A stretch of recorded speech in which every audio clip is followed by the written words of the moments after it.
네, 오늘 히브리서 7장에서 13장 아주 긴 내용인데 할 수 있는 대로 오늘 말씀을 배우도록 하겠습니다.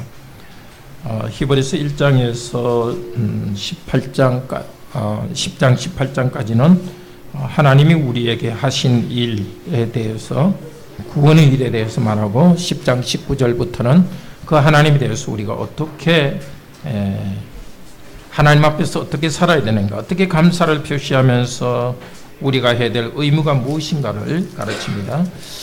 자, 히브리서 7장 과라원의 제목은 대제사장입니다. 대제사장. 제목 읽읍시다. 멜기세덱의 제사장직을 따르는 그리스도의 대제사장직의 영원성. 자, 멜기세덱은 아브라함이 전쟁에서 나가서 돌아올 때 아브라함을 축복했습니다. 2절에 보면 의의 왕이고 평화의 왕이다. 멜기세덱이라는 거, 멜기는 왕이고요, 세덱은 의입니다. 그 의의 왕이고, 살렘 왕, 살렘은 평화거든요. 예루살렘을 살렘이라 하는데 평화의 왕. 자, 아브라함이 멜기세덱이 아브라함을 축복했으니까 높은 사람입니까? 낮은 사람입니까? 멜기세덱이 아브라함보다 높습니다. 또 아브라함이 멜기세덱에게 11조를 바쳤습니다. 자, 그런데 아브라함이 멜기세덱에 11조를 바쳤으니까 이제 아브라함의 후손이 제사장으로 오죠. 그러니까 제사장도 멜기세덱에게 11조를 바친 겁니다. 도대체 멜기세덱이 어떤 존재인가? 그러니까 아브라함을 축복하고 아브라함에게 11조를 받은 그 멜기세덱, 그와 같은 분이 예수 그리스도입니다. 그래서 예수 그리스도를 멜기세덱의 반차를 따르는 제사장이라 이렇게 하는데, 멜기세덱 후손이란 뜻은 아니고 멜기세덱과 비슷하다는 것입니다. 자, 14절에 보면 구약 제사장은 불완전한 것이 있습니다. 그래서 하나님께서 구약 제사장과 다른 제사장을 주셨는데, 그런데 예수 그리스도께서는 유다 지파를 통해서 났기 때문에 구약 제사장과는 다른 거거든요. 구약 제사장은 어느 지파죠? 레위 지파죠.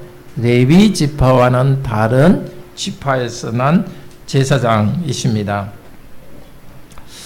자, 이 대제사장 예수님은 구약 제사장보다 우월합니다. 22절에 보면은 맹세가 있었다 이렇게 합니다. 맹세가 있었다. 언약의 보증이 되셨고, 또 21, 더 좋은 언약의 보증인데, 구약 제사장은 그냥 이렇게 세습으로 제사장이 되었습니다. 그런데 예수 그리스도에 대해서는 하나님께서 너는 멜기세덱의 반차를 따르는 제사장이다 하고 하나님께서 맹세했기 때문에 더 다릅니다. 또 다른 것은 24절에 예수 그리스도께서는 영원히 계시기 때문에 한 분이 제사장직을 할 수 있습니다. 그리고 26절에 이 제사장은 죄가 없고 우리보다 높고 단번에 제사를 드린 분이십니다. 그러니까 하나님께서 보통 구약 제사장과는 다른 더 좋은 제사장 예수 그리스도를 준비하셨습니다. 자, 그 제사장 예수 그리스도를 믿고 있을 때 우리에게 큰 복이 있습니다. 8장의 과라원에는 실상이 뭐죠? 실제라는 거죠. 실제. 제가 여기 있으면 이렇게 여러분 보일지 모르지만 어슴푸레한 그림자가 있습니다. 이 그림자를 통해서 제가 있다는 걸 알지만 실제는 아니죠. 내가 실상입니다. 마찬가지로 이 땅에 제사장직이 있지만 하늘에 계신 예수 그리스도께서 참 실상이 있습니다. 8장 1절에서 7절은 구약 성막보다도 더 좋은 8장 제목 같이 봅시다. 땅의 제사장직의 실상인 하늘에 계신 대제사장께서 주신 언약. 자, 구약 제사장도 하나님의 백성과 하나님 사이에서 복을 전해주는 자들이었습니다. 그런데 예수님께서는 어떤 분이신가? 1절, 2절에서는 예수님께서는 하늘에 계시고 하늘에 앉아서 하늘에서 섬기는 분이십니다. 이런 영적인 세계가 있는 겁니다. 보이진 않죠? 그렇지만 하늘에 하나님 앞에서 하늘에서 예수 그리스도께서 하나님을 섬깁니다. 보좌 우편에 앉아서 다스리시기도 하지만은 섬기시는 분이십니다. 그러니까 구약의 제사 제도는 5절에 뭐라 그러죠? 하늘에 있는 것의 8장 5절에 뭐라 그럽니까? 하늘에 있는 것의 모형과 그림자, 또 뒤에는 본이다. 모형, 그림자, 본. 모형은 모델 아호스와 같아요. 하늘에 하나님이 계시고 하나님을 섬기는 천사들도 하나님을 섬기고 예수께서 하늘에서 섬기고 있습니다. 근데 그것을 하나님 백성이 알 수 있도록 하나님께서 땅에 구약 백성들에게 성전을 주셨고 제사장을 주셨습니다. 진짜는 하늘에 계신 예수 그리스도이십니다. 그러니까 구약 때는 하나님 백성들이 그림자처럼 모형처럼 하나의 모델처럼 알 수 있도록 성전과 구약 제사장을 주었지만은 이제는 진짜 실상이 우리에게 오십니다. 새 언약을 우리에게 맺어 주셨습니다. 여기 8절에서 12절, 8장 8절에 12절에 있는 내용은 예레미야서 31장 31절에서 34절에 있는 내용입니다. 하나님께서 새 언약을 맺으신다. 구약 백성들이 어디서 하나님과 언약을 처음 맺었죠? 시내산에서 맺었죠?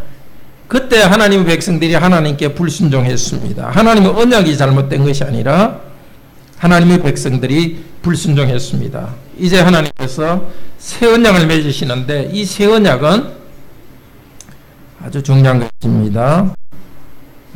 8장 10절 같이 읽읍시다. 8장 10절. 또 주께서 이르시되 그날 이후에 내가 이스라엘 집과 맺은 언약은 이것이니 내 법을 그들의 생각에 두고 그들의 마음에 이것을 기록하리라. 나는 그들에게 하나님이 되고 그들은 내게 백성이 되리라. 구약 성도들보다 우리에게 더 좋은 것은 하나님께서 하나님의 법을 우리 마음에 기록하는 겁니다. 원래 구약에서는 어디다 기록했죠? 율법을 돌판에다 기록했죠. 이제는 어디에 기록해요? 우리 마음에 하나님의 법을 기록합니다. 어떻게 기록해요? 우리 마음에 기록한다는 것은 마음에 딱 하나님 말씀이 있어가지고 말씀을 꼭 붙잡고 그대로 순종하게 되는 것입니다. 어떻게 기록해요? 아마 어느 분이 대답하시는데 성령님을 통해서 기록하죠. 성령께서 우리 마음에 하나님 말씀을 그대로 순종할 수 있는 마음을 주는 것이 구약시대보다 더 복입니다. 구약시대 백성들에게도 하나님 말씀께 순종할 수 있도록 성령님이 계셨죠. 그렇지만 지금은 더 풍성하게 성령님을 주셔서 우리 마음에 하나님 말씀이 꼭 자리 잡도록 했습니다. 그리고 12절에는 내가 저희 죄를 다시 기억하지 아니하리라. 구약 백성도 하나님께서 그 바른 제사로 드릴 때는 죄 용서를 했지만 이제는 죄 용서가 더 분명해지셨습니다. 새 언약의 핵심 두 가지입니다. 우리를 죄 용서하시는 것과 그 다음에 성령님이 우리 안에 계셔서 더 거룩하게 살도록 하십니다. 9장 바로 안에는 완전한 구원입니다. 제목 읽읍시다. 몸 제사로 하늘에 들어가신 그리스도께서 재림하여 주실 완전한 구원, 완전한 구원. 자, 구약 시대에도 하나님을 어떻게 섬길지 어떤 성소 그리고 거기서 섬기는 성소가 있었습니다. 성소라는 것은 무슨 뜻이냐면 거룩한 장소, 성전의 성소입니다. 두 개로 나눠져 있죠. 성소는 이렇게 나눠져서 앞쪽에 있는 성소를 뭐라 그러죠? 그냥 성소라고 성전 안쪽에 있는 성소를 뭐라 하죠? 지성소라 그러죠. 이 성소에는 뭐가 있죠? 그쪽 바깥쪽에는 물건이 어떤 기구가 있죠? 지성소 안에 언약궤가 있어요. 예, 언약궤 잘 이야기했는데요. 지성소 안쪽에 언약궤가 있고 저 바깥쪽에는 등대가 있고 상이 있고 상 위에 떡이 있죠. 떡을 뭐라고 그러죠? 진설병. 진이라는 것은 진을 친다. 설이라는 것은 설치한다. 이렇게 진을 치듯이 설치하고 펴놓은 병은 떡이란 뜻입니다. 이거 물 넣는 병이 아니고 전병이라는 거 있죠. 전병할 때의 병자입니다.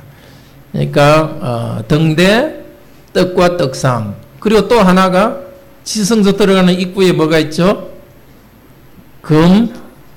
금향로가 있죠. 그죠? 휘장이 있고, 휘장 바로 앞쪽에 그 금향로가 있는데, 거기서 향을 피웁니다. 근데 오늘 말씀에서는 금향로는 지성소 안에 있는 것이라고 말합니다. 근데 이 보통 성소에서는 제사장들이 매일 들어가서 향을 피우고 하나님께 기도합니다. 근데 안쪽에는 지성소는 1년에 몇 번 들어가죠? 1년에 딱 한 번 들어가고, 누가 들어가죠? 대제사장만 들어가고 그냥 들어가는 것이 아니라 피를 뿌리면서 들어갔습니다. 그러니까 대제사장이 1년에 한 번 지성소에 피를 뿌리고 들어갔는데 그 피 뿌리는 것 때문에 자기와 백성들의 죄를 용서하는 일을 하나님께서 하셨습니다. 그렇지만 피 뿌리는 게 자연적으로 죄를 씻는 것은 아닙니다. 진짜는 무엇이냐? 예수 그리스도께서 자신의 몸으로 피를 뿌리시고 어디로 들어갔었냐면은 하늘의 지성소로 들어가셨습니다. 자, 구약 제사장이 한 것은 예수님, 대제사장 예수님께서 십자가에서 당신의 피를 뿌리시고 하늘의 성소, 하늘로 들어간다는 것을 나타내는 표시입니다. 표시. 그러니까 구약의 제사장이나 구약의 성소는 그림자라 할 수 있고 표시라 할 수 있습니다. 예수 그리스도는 이제 하늘의 장막으로, 하늘의 천막, 하늘의 성소로 들어갔습니다. 자, 12절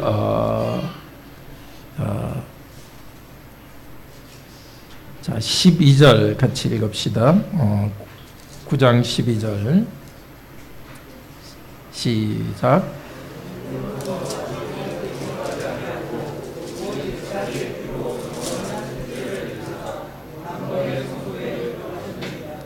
이게 중요합니다. 그러니까 예수님의 십자가에 대해서 그냥 예수님이 십자가에서 고통당하셨다. 그게 아니라 영적인 세계에서 무엇이 일어났는가 하는 것이 중요합니다.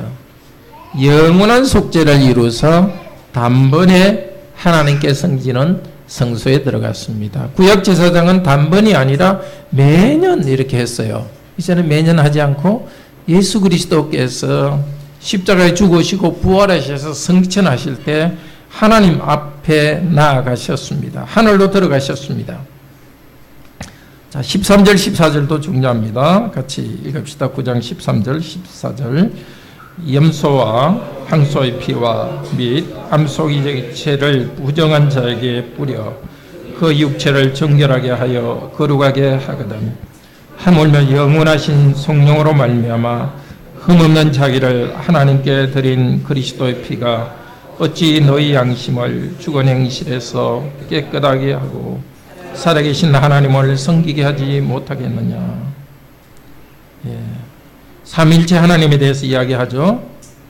그리스도께서는 성령님을 통하여 자기를 하나님께 드리고 하늘나라에 들어가셨습니다.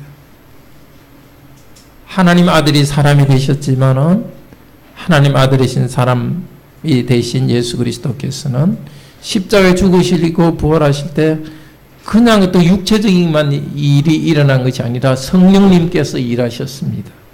성령께서 일하셔서 예수 그리스도의 피의 효력을 주셔서 우리 죄를 용서하도록 하셨고, 그리고 성령님께서 일하셔서 예수님이 자기 몸을 하나님께 드리게 되었습니다. 이런 것도 참 신비한 일이죠.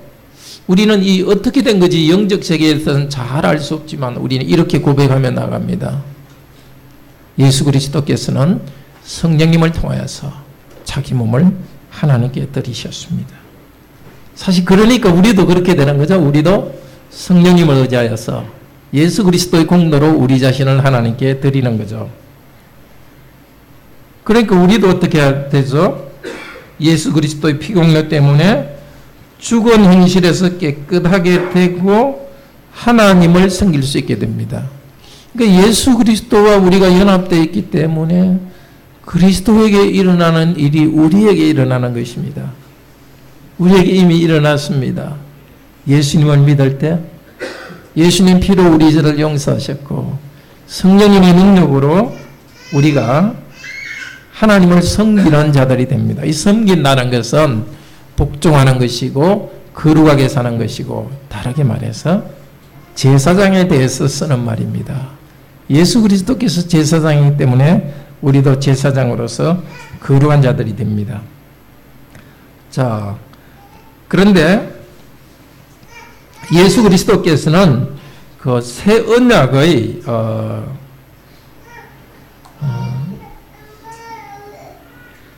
우리 15절부터 새 언약의 중보가 되시는데 16절에서 유언은 유언한 자가 죽어야 되나니, 이 유언이라는 것은 언약이라는 말과 똑같습니다. 디아테케, 유언 에코로 언약이라는 말입니다. 자, 보통 유언한 사람이 죽어야 그럼 재산도 상속되고 다 되죠. 근데 예수님 구약의 제사에서도 짐승이 죽는 것, 그걸 통해서 약속이 확실히 이루어지고 효과가 일어나는 겁니다. 예수님도 자기 몸의 언약의 제물로서 바쳤습니다. 예수님께서 피를 뿌렸기 때문에 그 결과로서 죄 용서의 효과가 나타납니다. 구약 성도에도 마찬가지였습니다. 언약을 맺을 때 책에도 뿌렸고 백성들에게도 뿌렸고 또 그 천막에도 피를 뿌렸습니다. 그런데 그것은 상징이고 실제는 예수 그리스도께서 자기 몸을 제사로 드리면서 죽으시면서 예수님의 유언이 이루어진 것입니다.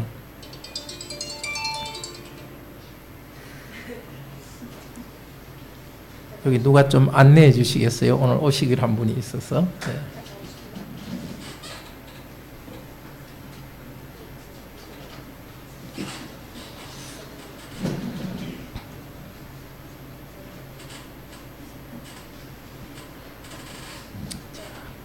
자, 근데 그리스도께서는 이제 나타나셨습니다. 근데 그리스도께서 두 번 나타나셨어요. 26절에 보면은 자기를 단번에 제사를 드려 죄를 없게 하시려고 세상 끝에 나타나셨느니라. 예수님이 마리아의 몸에 태어난 것을 세상 끝에 나타났다 그래요. 첫 번째. 그러니까 그게 말세거든요. 성경에서 말세라는 것은 마지막 날인데 하나님께서 이루실 마지막 시대는 예수 그리스도께서 오시면서 시작되었습니다. 그거 잘 기억하세요. 보통 말세라면 예수님의 재림만 생각하는데 재림보다 먼저 있는 것이 예수님이 처음 오시는 겁니다. 예수님이 처음 오셨을 때 무엇 하기 위해서 나타났어요? 우리 죄를 얻게 하시려고 나타났습니다. 자, 그 다음에 28절에 두 번째 나타난다 그랬습니다. 뭘 하기 위해서? 구원에 이르게 하시려고. 우리가 이미 죄용서받고 구원이 시작됐지만 완전한 구원을 주시기 위해서 예수님께서는 나타납니다.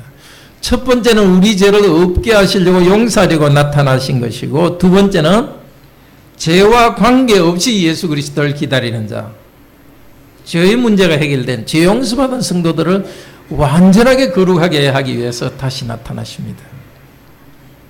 참 놀랍죠. 이 히브리어서 우리 죄를 용서하시고 구원하신 구약보다 더 좋은 구약의 실제인 우리 죄를 용서하시고 구원하는 일이 나타났다. 이것을 말하면서 예수님 재림까지 말합니다. 정말 이 큰 은혜 안에 우리가 들어있습니다. 예수님이 처음 나타나신 건 우리가 알고 성령 안에서 믿고 있습니다. 이제는 다시 나타나셔서 이제는 우리를 완전한 구원으로 고통과 죽음도 없는 그 나라에서 죄가 없이 정말 사랑만 할 수 있는 그런 나라로 우리를 이끄실 것입니다. 자, 10장 제목 믿음과 사랑입니다.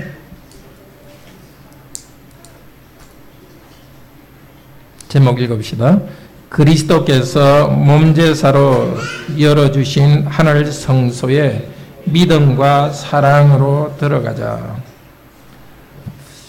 자, 그리스도께서는 세상에 오셔서 이렇게 5절에 이렇게 말합니다. 10장 5절에 세상에 임하실 때, 임한다는 것이 무슨 뜻이죠? 우리 중동부 임한다는 것이 무슨 뜻입니까? 네? 맞아요. 예. 예수님께서 오실 때. 야, 이렇게 대답을 잘하니까 성경 공부가 이렇게 좀 너무너무 부드럽게 잘 되네요. 고마워요. 대답하면 무조건 80점이에요. 예, 대답 안 하면 0점이죠. 대답하면 무조건 80점. 틀리고 뭐 맞고 이런 게 없어요. 대답하면 80점. 맞으면 100점. 예. 그렇습니다. 예수님께서 세상에 오실 때 뭐라고 말하셨나? 5절부터 7절에 말하는 내용이 이거는 시편에 있는 내용입니다. 자, 뭐라고 말하셨어요? 제사를 원하지 아니하시고 하나님의 뜻을 행하려 왔습니다. 7절에 말합니다. 예수님께서 오신 것은 하나님 뜻 행하려 왔습니다. 그냥 제사가 아니라 예수님께서 하신 것은 구약 제사처럼 겉으로 하나의 의식, 세리머니가 아니었고 하나님의 뜻을 행하였습니다. 하나님의 뜻을 행한 것은 무엇이냐? 10절에 보면은 10장 10절 같이 읽읍시다. 이 뜻을 따라 예수 그리스도의 몸을 단번에 들이심으로 말미암아 우리가 거룩함을 얻었노라. 자, 예수님께서 그냥 제사 의식이 아니라 자신을 하나님께 드림으로써 우리가 거룩하게 되는 그 일을 한 것입니다. 자, 성경이 거룩하다는 것은 그 말 뜻은 보통하고는 다르게 따로 떼어놨다는 뜻입니다. 그 거룩한 사람을 뭐라 그러냐면 제사장이라고 합니다. 그래서 우리를 거룩하다 할 때는 제사장처럼 우리가 죄에 관계없이 살아간다는 겁니다. 그래서 여기 거룩하다 할 때는 우리가 죄를 짓지 않고 하나님의 뜻대로 살아간다는 것이고, 또 하나 뜻은 우리도 제사장으로서 세상과는 다르게 살아간다는 뜻도 있습니다. 우리 신분이 달라졌습니다. 자, 이제 예수께서는 다시 나타나십니다. 12절 13절 좀 반복돼서 말하고 있는데요. 같이 읽읍시다. 오직 그리스도는 죄를 위하여 한 영원한 제사를 드리시고 하나님 우편에 앉으사 그 후에 자기 원수들을 자기 발등상이 되게 하실 때까지 기다리시리니. 하늘에서 하나님 보좌 우편에 앉아 계시지만 제사장으로서 일을 하시는데, 그래서 우리 죄를 용서하시는 일을 하늘에서도 하시고 우리를 위해서 기도하시는 일을 하는데 언제까지 이를 기다려요? 원수들을 발등상 되게 하기까지. 발등상이 뭐죠? 이렇게 앉아 있으면은 의자에 앉아 있을 때 이렇게 발을 편하게 하려고 발 올려놓는 조그만 대가 있습니다. 그러니까 예수님께서는 이제 재림하셔가지고 마귀를 완전히 정복할 것이고 재림에서 완전한 하나님 나라를 이룰 것입니다. 그때까지 예수께서는 다스리고 계십니다. 재림하여 오실 예수 그리스도를 바라보게 합니다. 자, 예수님께서는 우리 마음에 하나님의 법을, 예수님 때문에 하나님께서 우리 마음에 하나님의 법을 두시고 우리 죄를 이제 완전히 사하셨습니다. 그게 10장 18절까지 마지막으로 결론적으로 말합니다. 자, 이것이 히브리서의 첫 번째 부분입니다. 우리의 대제사장 된 예수 그리스도께서 저와 여러분의 죄를 용서하시고 또 우리를 거룩하게 하기 위해서 하늘의 성소에 들어갔습니다. 자, 그러면 어떻게 살 것인가 하는 것이 19절부터 말합니다. 우리도 하나님께 나아갈 수 있기 때문에 이제는 어떻게 해야 되겠는가? 22절에 10장 22절에 믿는 도리를 굳게 잡아라. 믿는 도리는 신앙 고백입니다. 신앙 고백을 굳게 잡도록 합시다. 믿음이 흔들리지 않고 우리는 끝까지 나가야 되겠습니다. 그리고 24절, 25절 같이 읽읍시다. 10장 24절, 25절. 서로 돌아보아 사랑과 선행을 격려하며 모이기를 패하는 어떤 사람들의 습관과 같이 하지 말고 오직 권하여 그날의 가까움을 볼수록 그리하자. 예수 그리스도께서 오시는 날을 바라보고 우리는 살아갑니다. 그러니까 히브리서에서 계속 재림 이후의 새하늘과 새 땅을 말합니다. 그 날을 생각하면서 우리는 어떻게 해요? 하나님 향한 믿음의 고백에서 흔들리지 말고, 또 하나는 성도들끼리 서로 사랑과 선행을 격려해야 됩니다. 서로 사랑하고 서로 선하게 살도록 그렇게 살아가고 또 서로에게도 격려해야 됩니다. 내가 우리 형제자매를 사랑할 뿐만 아니라 또 우리가 서로 사랑합시다 하고 격려해야 되고, 그러기 위해서는 어떻게 모이는 것을 열심히 해야 됩니다. 여러분 이렇게 성경부까지 나오셔서 모이는 여러분 잘하십니다. 왜 모이기를 힘써야 되느냐? 우리가 약하기 때문입니다. 계속 모여서 하나님 말씀을 듣지 않으면 믿음이 흔들립니다. 그리고 우리 안에 이기심이 생겨가지고 사랑의 마음이 없어집니다. 그래서 우리는 약하기 때문에 교회로 계속 모여야 됩니다. 자, 그리고 경고를 합니다. 26절에서는 우리가 진리를 알고 하나님을 알은 다음에 짐짓 죄를 범한 자, 26절에 짐짓. 이게 좀 우리가 잘 안 쓰는 말인데 좀 어려운 말이죠. 짐짓. 거기는 성경에 표시를 해서요. 일부러, 알고서, 고의로, 고의적으로 그렇게 쓰십시오. 자, 우리가 정말 약해가지고 넘어질 수 있습니다. 근데 고의로 죄 짓는 것은 하나님에 대해서 아주 분한 생각을 가지고 반역하는 겁니다. 그거는 귀신들이 하는 것입니다.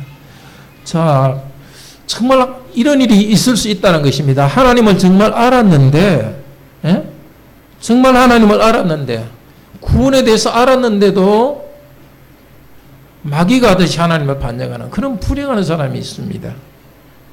그 사람들은 29절에 뭐라 합니까? 하나님의 아들을 밟는 것이고 성령님을 욕되게 하는 자들이기 때문에 구원받지 못합니다. 이 사람들을 생각하면서 뭐라 이야기합니까? 30절에 하나님의 손에 빠져들어가는 것 무섭다. 하나님에 대해서 반역하는 자들에게 하나님의 심판이 있습니다. 근데 이렇게 경고한 다음에 32절은 원래는 그러나 이 말이 있습니다. 32절에 그러나 너희는, 그 말이 중요합니다. 예수 그리스도를 믿고도 반역한 사람들에게는 정말 다시 구원받을 수 없다 해놓고 그러나 너희는 빛을 받은 후에 고난의 큰 싸움을 견뎌낸 것을 생각하라. 그러나 이 말씀 듣는 여러분들은 그리스도를 믿고서 어려움이 있었지만 신앙 고백을 굳게 잡고서 고난을 참고 나왔습니다. 그리고 계속해서 뭐라 합니까? 여러분들은 하나님을 믿기 때문에 비방도 당했고 또 같은 믿음 때문에 고난 당하는 성도들과 교제를 나누었고 34절에는 갇힌 자를 동정하고, 여기 보통은 갇힌 자가 아니라 그냥 갇힌 자가 아니라 믿음 때문에 핍박을 받아서 감옥에 갇힌답니다. 여기 동정이라는 것은 영어로 sympathy입니다. sympathy. symp은 함께고 pathy는 고통당한다는 겁니다. 단순히 마음으로 동정하는 정도가 아니라 여기서는 더 성도들의 고통에 함께 참여하고 재산도 빼앗기고 이런 큰 고난 가운데서도 믿음을 지켜봤으니까 여러분들은 어떻게 하라고요? 35절에 읽읍시다. 35절. 그러므로 너희 담대함을 버리지 말라. 이것이 큰 상을 얻게 하느니라. 앞쪽에 경고했죠. 그렇지만 다시 여러분이 지금까지 인내하며 나아왔으니까 앞으로도 담대하게 36절에 인내하며 나아갑시다. 예수 그리스도께서 오십니다. 37절에 잠시 잠깐 후면 오시리가 오시리니 하박국 2장 3절 4절에서 말합니다. 우리에게 얼마나 위로가 됩니까? 우리가 하나님 말씀대로 살아갈 때 힘들고 그만두고 싶을까 그만둘까 이런 유혹이 들 때도 있습니다. 그러나 얼마 후에 우리 주 예수께서 오십니다. 참고 우리는 살아가도록 합시다. 그래 38절 같이 읽읍시다. 나의 의인은 믿음으로 말미암아 살리라. 또한 뒤로 물러가면 내 마음이 그를 기뻐하지 아니하리라.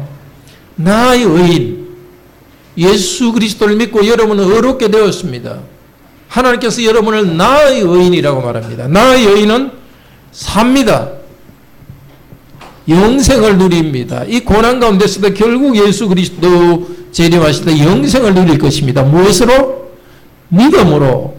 그날이 올 때까지 우리가 잡을 것은 믿음입니다. 우리의 의지나 뭔가 잘 될 수 있다는 어떤 예측이 아니라 신실하신 하나님을 믿음으로써 신뢰함으로써 우리는 이 어려움 가운데 이기고 나갑니다. 고난이 올 때에 유혹이 올 때에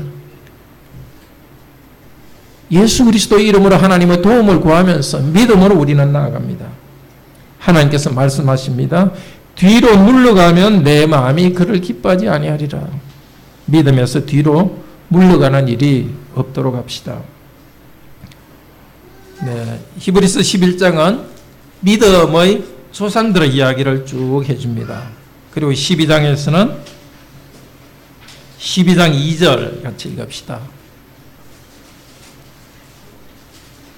믿음의 주요 또 온전하게 하시는 이인 예수를 바라보자. 그는 그 앞에 있는 기쁨을 위하여 십자가를 참으사 부끄러움을 개의치 아니하시더니 하나님 보좌 우편에 앉으셨느니라. 자, 우리가 정말 힘들 때마다 예수 그리스도를 바라봅시다.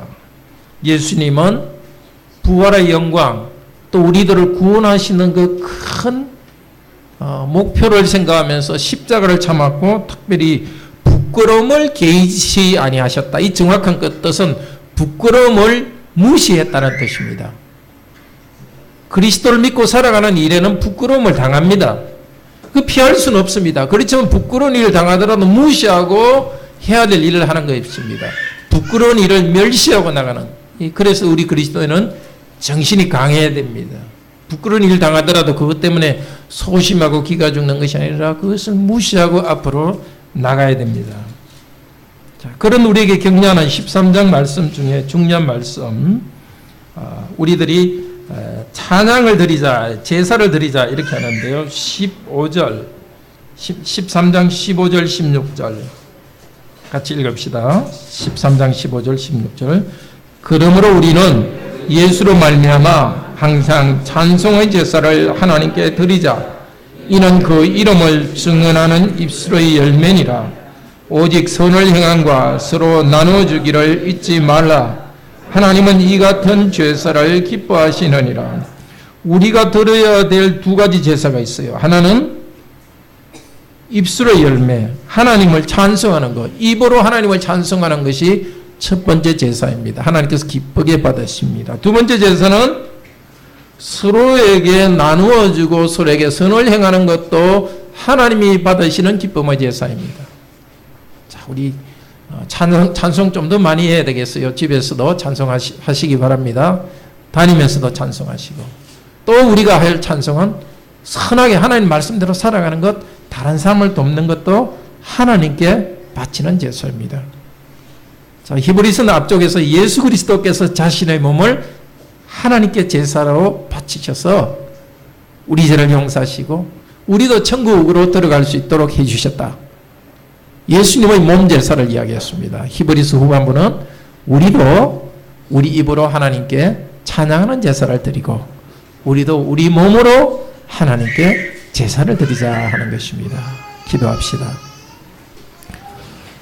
우리 예수님, 하나님이시지만 사람이 되셔서 십자가의 부끄러움을 다 무시하면서 나아가서 하늘로 피를 뿌리며 들어가서 하나님 보좌 우편에서 제사장으로서 다스리시며 또 우리를 구원하시는 분으로, 우리를 인도하시는 분으로 거기 계십니다. 우리가 이 신앙 고백을 더욱더 굳세게 하면서 우리도 예수님을 본받아서 하나님을 향하여서 찬양하는 입술의 제사를 드리고 우리의 손과 발로서 형제자매를 사랑하고 선을 행하는 제사 드리게 하소서. 주 예수 그리스도 이름으로 기도드립니다. 아멘.